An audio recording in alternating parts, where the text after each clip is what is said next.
Hello everyone, welcome back to the ICT Technocrats, and in this video I'll show you how Facebook accounts get hacked. So I'm using a tool called Zfisher. It's a very good phishing tool. If you guys want to learn how you can download it, just tell me in the comments. So let me go to my Parrot OS operating system, go to my terminal, and then type in cd Zfisher. Alright, so cd Zfisher. Remove the .sh, then click enter. Then in the Zfisher directory type in ./zfisher.sh.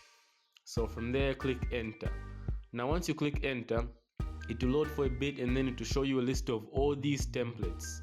Now you can use any of them. You can use Instagram, Google, Microsoft, Netflix, but for me I'll use Facebook, which is option 1. Then to show you more options like the traditional login page, the advanced voting poll login page, the face security login page, and also the Facebook Messenger. So I'll use the first one, which is 1, so click enter.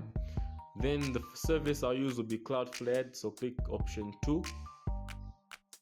From there it will load. Then do you want a custom port? I'll say yes. Yes. Then custom port I'll use is 8080. Then from here it will load for a bit and then it will generate links. It will generate phishing links that I'll send to my target. So once it's done, do you want to change mask URL? I'll say no. Alright, so now the phishing links have been generated. So now all I have to do is send these links to my target and then make sure they log into Facebook using these exact same links. So let me just copy this link.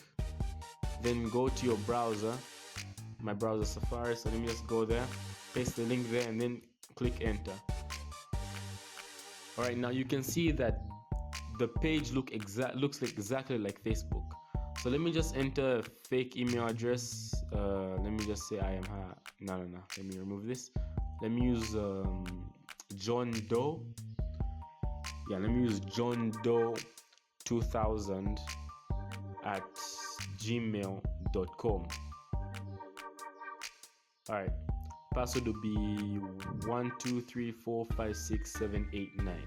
Yeah, so if the user logs into Facebook, it would have taken him to the Facebook page, but then I have captured the credentials. See, John Doe 2000 at gmail.com and password 123456789. And here it's saying the credentials have been saved at auth/usernames.txt. So that's how it is.